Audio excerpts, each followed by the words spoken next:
4-cü fəsil. Şəripov maşına oturanda fikirləşdi ki, Svetlanaya zəng etməlidir. Svetlana Молодой Сердце musiqi qrupunun solisti idi. Müasir estrada səhnəsində bir neçə belə qrup çıxış edirdi. Onların hamısı eyni layihə üzrə hazırlanırdı. Sanki onları eyni yaradıcılıq laboratoriyasında istehsal edirdilər. 3 yarıçılpaq qız səhnədə müğənni obrazı yaradırdı. Həm də onlardan biri mütləq qara saç, ikincisi xurmayı saç, üçüncüsü isə sarışın olmalı idi. Qızların saçlarının əsl rəngi və vokal bacarıqları heç kimi maraqlandırmırdı. Layihə işə salınır, təbliğ olunur, hərdən qızlar dəyişdirilirdi. Kimsə qrupdan çıxır, əvəzinə yenisi gəlirdi. Ancaq bir şey heç vaxt dəyişmirdi. Qrupun adı və prodüserlərin qanararları. Bu cür qruplar böyük konsert salonlarını tamaşaçı ilə doldurur, tez-tez qapalı əyləncə gecələrində çıxış edirdilər. Onları bütün televiziya kanallarında göstərirdilər. Svetlana Lazovaya Renat'ın sevgilisi sayılırdı.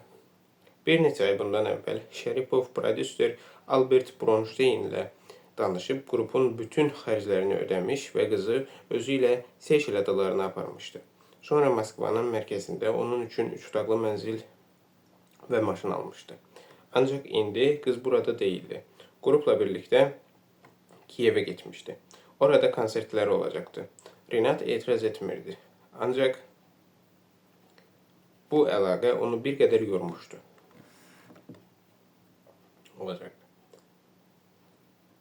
Renat etiraz etmirdi, ancaq bu əlaqə onu bir qədər yormuşdu.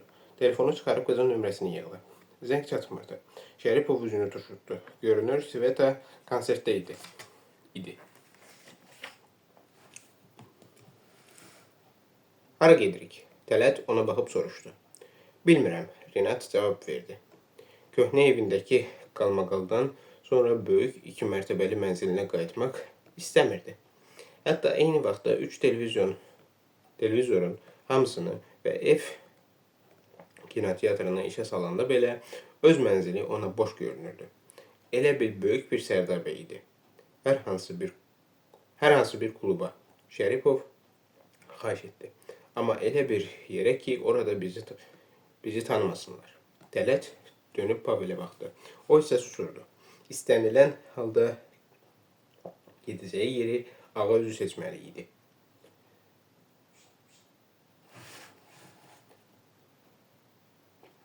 Barikadyanın Moskva şəhərində metro stansiyası yanında Beverly Hills var. Pavel nəhayət dilləndi. Orada striptiz göstərirlər. Dallasa da getmək olar. Yox, striptiz kluba getmək istəmirəm. Renat narazı səslə dedi. Başqa bir yer seçin. Yaxşı olar ki, şəhərin mərkəzindən uzaqda yerləşsin. Onda gedək Çeryomişkiyə. Tələt dedi. Novi Çeryomişki metro stansiyasının yaxınlığında yaxşı bir klub var. Ora əsasən cavanlar toplaşır, rəqs edir, bir-birləri ilə tanış olurlar. Mənə həmin klub haqqında tanış qızlardan biri danışıb. Orada klub hansı tərəfdədir? Pavel soruşdu. Profsayuzun yanında. Moskvada küçə. Maşını döndürərsən, hansı tərəfə gedəcəyimizi göstərərəm. Maşınlar cənuba tərəf şütüdü.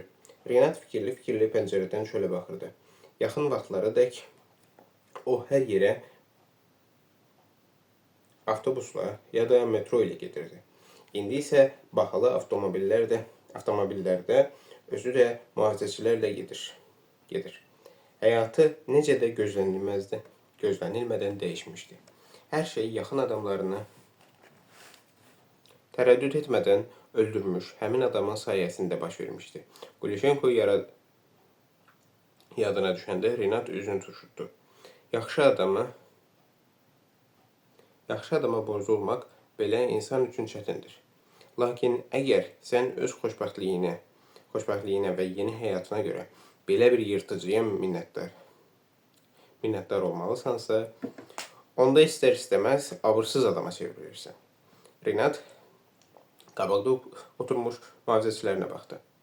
Maraqlıdır, görəsən bu oğlanlar onun barəsində nə fikirləşirdilər? Onu necə bir adam kimi tanıyırdılar? Əvvəlki vaxtlar olsaydı, mənəvi kamillik arzulayan, gənc xəyalpərəst oğlanın heyvani istəkləri olan ədəbsiz yekəxanaya çevrilməsi haqqında maraqlı bir reportaj hazırlaya bilərdi. Amma indi gör nə vaxtdır nə kitab oxuyur, nə də maraqlı bir televiziya proqramına baxır. Baxdığı yalnız axmaq, yumorlu verilişlərdir. Bir də konsertlər. Hərdən xəbərlərə də qulaq asır. Nə kitab oxuyur, nə də qəzet. Əgər sən milyarderin varisisənsə, özünü mənəvi cəhətdən kamilləşdirməyə nə ehtiyac var? Sənin pulun heç vaxt qurtarmayacaq. Belə bir şey ümumiyyətlə mümkün deyil. Hansı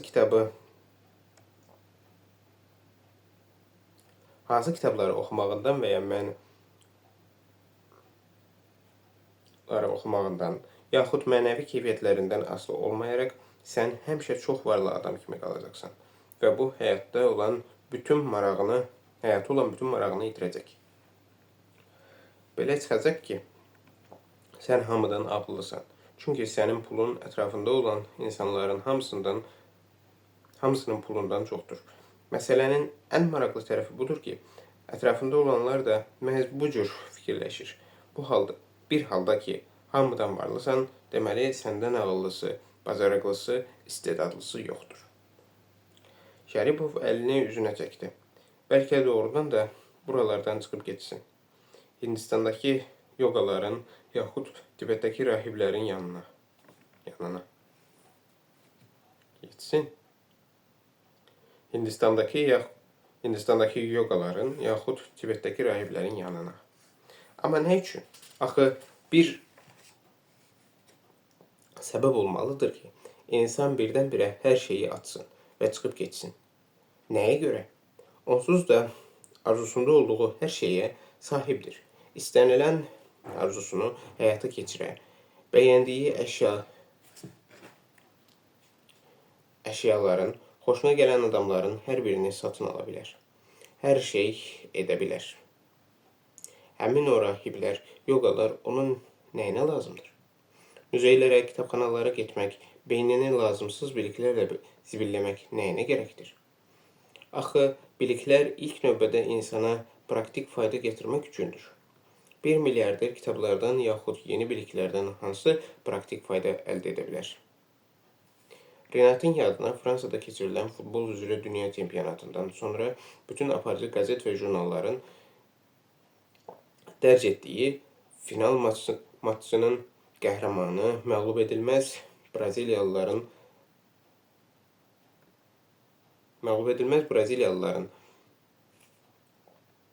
darmadağın edilməsinin səbəbkarı Zidanın verdiyi müsahibə düşdü. Zidan əli oynamış, Fransanın qəhrəmanına çevrilmişdi. Amma Marselin yoxsul məhəlləsindən çıxmış bu həmin cavan oğlandan hansı əsərləri oxuduğunu soruşanda Zidan səmimi şəkildə boynuna almışdı ki, ümumiyyətlə kitab oxumur. Futbolçunun sözləri o vaxt Renata bərk toxunmuşdu. Belə çıxırdı ki, kitab oxumadan da Fransa kimi bir ölkənin qəhrəmanına çevrilmək mümkündür. Sonralar Victoria Beckham, müğənni və məşhur futbolçu David Beckham'in arvadı etiraf etdi ki, ömründə bircə dəfə də kitab oxumayıb. İngiltərədə hamı bu ailəyə pərəstiş edir. Dünya necə də gülünc qurulub. Fransa və İngiltərə kimi dünyanın böyük elm, ədəbiyyat və incəsənət dünyaya böyük elm, ədəbiyyat, incəsənət nümunələri vermiş 2 böyük mədəniyyət beşiyi və texnologiya əsrinin bu cür mədəniyyət beşiyi və texnologiya əsrinin bu cür pərəstiş rəmzləri. 8 ildən sonra Almanyadakı dünya çempionatında yenə də çox gözəl oyun nümayiş etdirən həmin Zidane bütün dünyaya öz mədəniyyətini göstərərək final maçında İtaliya komandasının müdafiəçisinə kəllə vurur və bütün Fransa onu bu məsələdə haqlı hesab edir. Hətta ölkə prezidenti Zidana məktub yazaraq onun istedadına heyranlığını bildirir. Halbuki Zidane təkcə tərbiyəsiz bir adam yox, eyni zamanda qorxaq bir yalancı idi. Belə bir nağıl uydurmuşdu ki, güya rəqib oyuncu onu söyüb və həmin hərəkəti etməyə məcbur olub. Bu zaman hamı unuturdu ki, Zidane çempionatın ən kobud oyuncusu idi və karyerası ərzində 10 dəfə qırmızı kart görmüşdü. Lakin Marselin ən çirkli məhəllələrində böyümüş bir adamdan nə tələb etmək olardı? O, futbolu çox gözəl oynamağı öyrənmiş, milyonlarla oğlan uşağının kumirinə çevrilmişdi. Lakin ədəbli davranmağı, özünü ləyaqətli aparmağı öyrənə bilməmişdi. Bu elmi başa düşməmişdi. Bəlkə bu heç ona lazım da deyildi. Bəlkə Zidane'ın öz yarımçılığını dərk etməməsi, bundan əzab çəkməməsi və heç bir mənəvi müqayisələr aparmağa məcbur olmaması daha mühüm amil idi. Belə çıxır ki, bizim hər birimiz istənilən həqiqəti, qəlbimizin istənilən şuurlu fəaliyyətini öz şöhrətpərəstliyimizə, tamahımıza, rahatlıq və mənafeyimizə qurban veririk. Renat Sormest-Moynin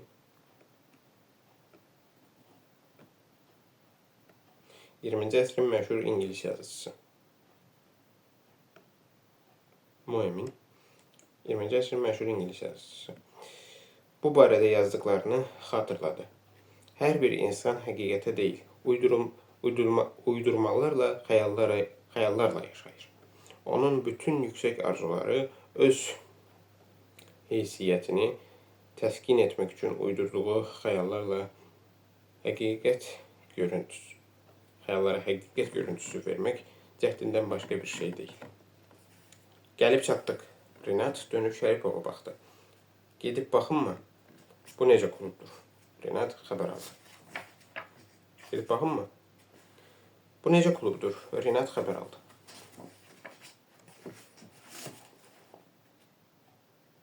Gənclərin klubudur. Tələt izah etdi. Bura qonşuluqdakı binaların cavanları toplaşır. Əsasən tələbələrdir. Ancaq yaşca daha böyük olanlar da gəlir. İstəyirsiniz, gedim oradakı vəziyyəti öyrənim. Yox, lazım deyil. Renat razılaşmadı. Gedək. Onların üçü də maşından düşdü. İkinci maşındakı mühafizəçilərdən biri onların avtomobilinə yaxınlaşdı. Mühafizəçilər hər iki maşının yanında hazır dayandılar. Dayandılar ki, istənilən anda avtomobil klubun qapısına sürüb qoruduqları adamı buradan apara bilsinlər. Renat, Tələt və Pavel ilə birlikdə kluba tərəf getdi. Tələt kifayət qədər hündürboy olsa da, Pavel ətrafdakıların hamısından bir baş uca idi. Bilet alıb kluba girdilər. Böyük rəqs meydancasında 40-a yaxın cavan əylənirdi. Əksəriyyəti qız idi. Şəripov və onu müşahidə edənlər boş masaların birindən arxasına keçdilər. Əynində qara mayka və cins şalvar olan cavan oğlan onlara yaxınlaşdı. Bir şey içəcəksiniz, deyə soruşdu. Görünür, afisant idi.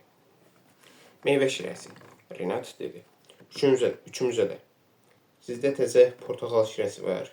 Yox, oğlan cavab verdi. Bizdə o cür zirzibil olmur. Portakal kokteyli istəyirsiniz. Onda martini, spirtli kokteyl növü var. Bizə qazlı su gətirin. Tələt xahiş etdi. O ümumiyyətlə içmirdi. Pavel isə çiynini çəkdi. Onun üçün heç bir fərqi yox idi. Mənə isə həmin kokteyldən gətirin. Renat dedi. Ümid edirəm, zəhərlənmərəm. Cavan oğlan onun zarafatını qiymətləndirərək başını tərpətdi və çıxıb getdi.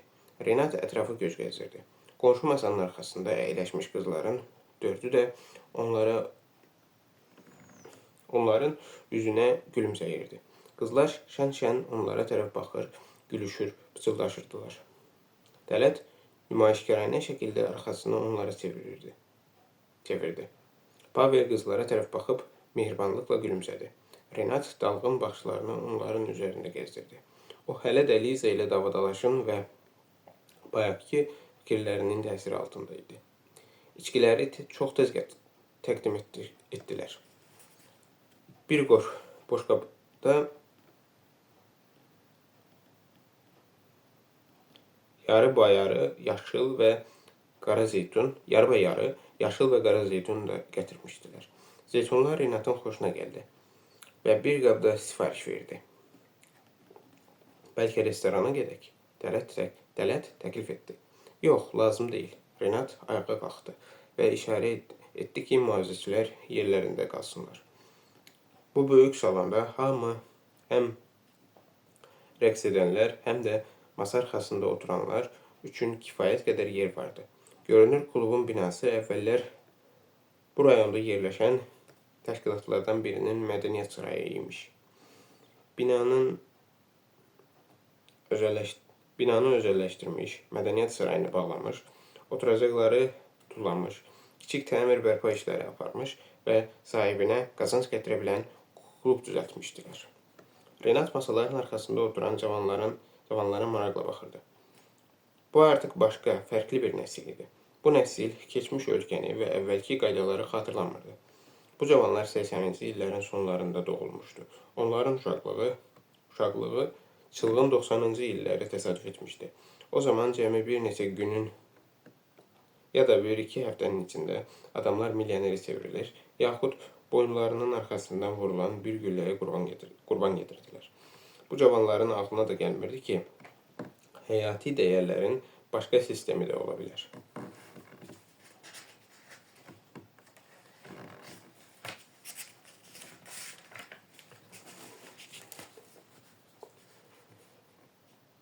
Masalardan birinin arxasında təklikdə oturmuş gənc qız ətrafa baxırdı. Renat ona fikir verdi. Yanında bir kitab vardı və həmin kitab bu kluba yad bir əşya təsiri bağışlayırdı. Bu qızın kluba məhz hansı kitabı gətirdiyi Renata maraqlı göründü. Qızın qəşəng şabaldı saçları, ətli dodaqları, düz burnu vardı. Tez-tez gözlərindəki eynəyi düzəldirdi. Əynində tünd rəngli uzun yubqa və göy jaket vardı. Kimisə gözlədiyi aydın hiss olunurdu. Renat maraqlanıb qıza yaxınlaşdı. Qız da ona baxdı. Bu baxışlarda qorxu yox idi. Xeyirxah bir ifadə vardı. Axşamınız xeyir. Şəripov salamlaşdı. Burada sizin yanınıza otura bilərəmmi? Sizin yeriniz yoxdur, qız soruşdu. Elə isə otura bilərsiniz. Ancaq nəzərə alın ki, mən rəfiqəmi gözləyirəm.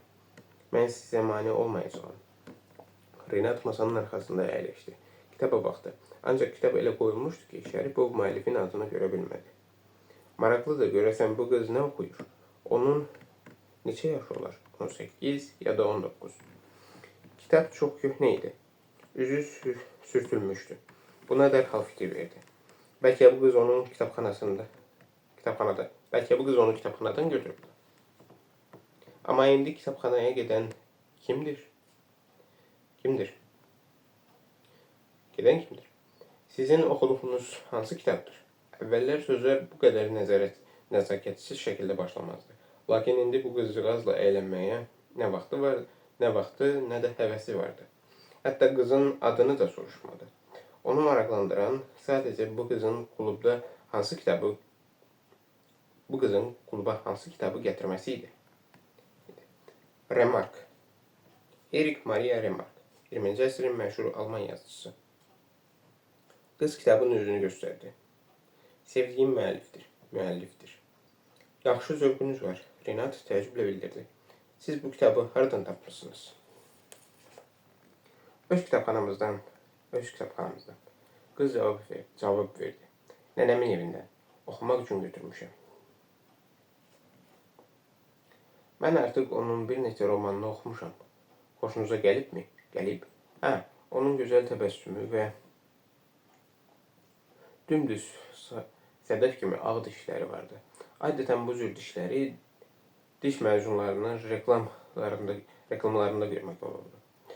Nənəniz hansı peşənin sahibi idi? Renat maraqlandı. İdi nə üçün? O elə indi də yaşayır. Mənim çox yaxşı nənəm var. O məktəbdə rus dili və ədəbiyyatı müəllimi işləyib. O qədər şagird olub ki, aralarında hətta bir nəfər akademiyanın müxbir üzvü idi. Üzvü də var. Amma indi nənəm xəstəxanadadır. Ciddi bir şeydir. Ümid edirəm ki, yox. Deyirlər ki, öt kisəsində daşlar var. Ancaq onları parçalamaq olar. İndi nənəm xəstəxanada yatır. Yatır ki, daşları parçalayıb kuma çevirsinlər. Adi ağ maykanın üstündən pencək giyinmiş hündür bir oğlan onlara yaxınlaşdı. Onun şalvarı ilə pencəyi başqa rənglərdə idi. Görünür, inkişaf etmiş gənc oğlanlar indi belə giyinirdi. Gedək rəqs etməyə. Bu qanacaqsız, hətta salam da vermədi.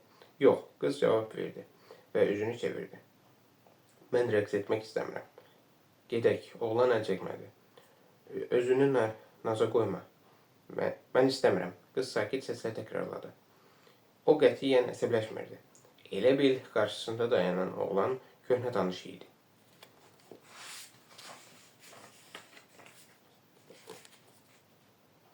Siz bu cavan oğlanı tanıyırsınız? Renat nəhayət dözməyib soruşdu. Birinci dəfədir görürəm. Qız gülümsədi. Amma o rəqs etmək istəyir. Məncə biraz içib. Məncə həddən çox içib.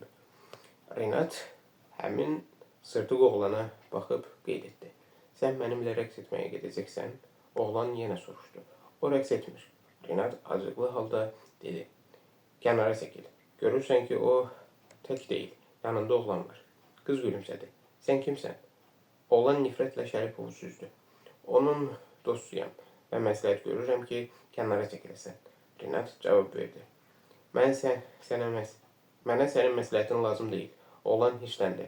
Renat dönüb öz mühafizəçilərinə baxdı. Əlini qaldırıb işarə verməsi kifayət idi ki, bu axmağı buradan rədd eləsinlər. Pavellə Tələt onun işarəsini gözləyirdi. Amma Şəripov Remarkı sevən bir qızın yanında danışmaq istəmirdi.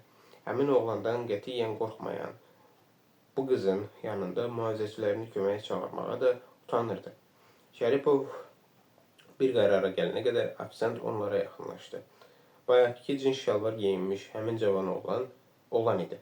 O, həyasızlıq edən oğlanın qolundan yapışdı və sakitcə xəbər aldı. Nəsə problem var? Yox, heç bir problem yoxdur. Oğlan yırğalandı. Onda üzr istə və kənara çəkil. Ofisiant məsləhət gördü. Bağışlayın. Oğlan mızıldandı və cəld kənara çəkildi. Ofisiant da çıxıb getdi. Görünür, burada qaydalara və qanunların təhlükəsizliyinə kifayət qədər ciddi nəzarət edirlər. Qız gülümsəyib dedi. Siz cəsursunuz. Yox, mən heç də cəsur deyiləm. Renat qətiyyətlə bildirdi. Deyə bilməzdi ki, cangüdənləri bir neçə metr aralıda oturub. Daha 2 nəfər mühafizəçi isə onları klubun qabağında gözləyir. Cəsur olan sizsiniz. Mən bura 3-cü dəfədir ki, gəlirəm. Qız izah etdi. Yaxşı bilirəm ki, klubun işçiləri heç kimə qızlara söz atmağa imkan vermir. Onlar deyir ki, bura klubdur. Yavaxana deyil. Yavaxana yox. Çox yaxşı uşaqlardır. Ona görə də burada davadalaş mübahisə olmur. Ədəbsizlik edənləri sadəcə salondan çıxarırlar. Bura təhlükəsiz yerdir. Klubun öz keşikçiləri var. Qonşu qızların çoxu bura gəlir. Başqa cür olsaydı gəlməzdilər. Hamısı da remarka oxuyur. Qız onun atmazasını başa düşdü. Dodağını dişləyib biz gülümsədi. Hamısı oxumur, deyə cavab verdi. Amma mənim xoşuma gəlir. Bəs siz necə remarka oxumusunuz? Elə bilirəm ki, oxumuşam. Necə yəni elə bilirəm? Əmin deyilsiniz? Son vaxtlar mən heç nəyə əmin deyiləm. Remarka isə əlbəttə ki, oxumuşam. Mən ixtisasca jurnalistəm. Mən elə də fikirləşirdim. Nəsə buna yaxın bir şey. Sizin çox ağıllı gözləriniz var. Hərçənd biraz yorğun görünürlər. Mən özümü qəsdən yorğun kimi göstərirəm. Renat kitabın adını gördü. Zəfər dağı idi. Təxminən 40 il əvvəl Moskvada bu kitab bestseller idi. Bütün şəhər yalnız iki yazıcının kitablarını oxuyurdu. Remark'ın və Hemingway'in.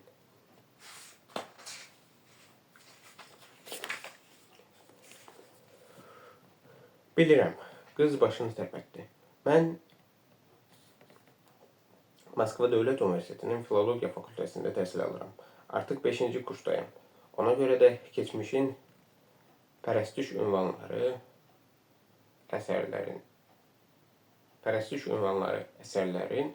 əsərlərini hamının oxuduğu yazıçılar mənim üçün maraqlıdır.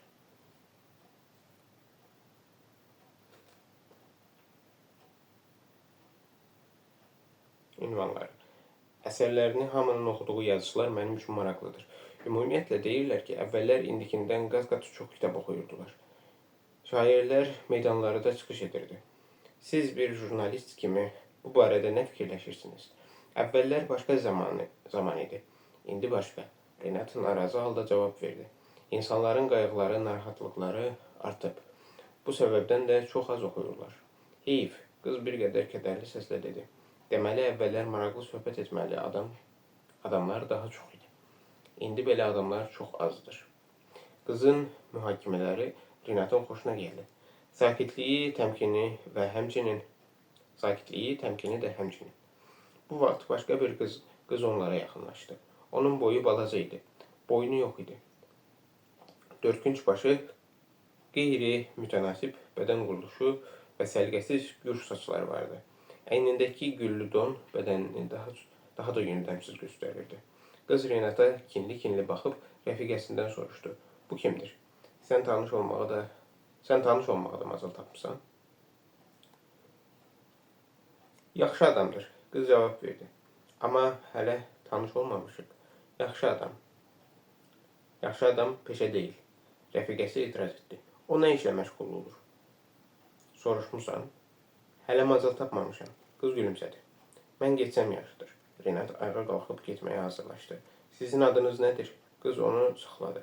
Renat cavab verib əlini uzatdı. Mənim adım İnnadır. Çox şadam. Mən də şadam. Renat qızın soyuq əlini sıxdı və mühafizəçilərin yanına tələsdi. Tələslə Pavel artıq ayaq üstü onu gözləyirdilər.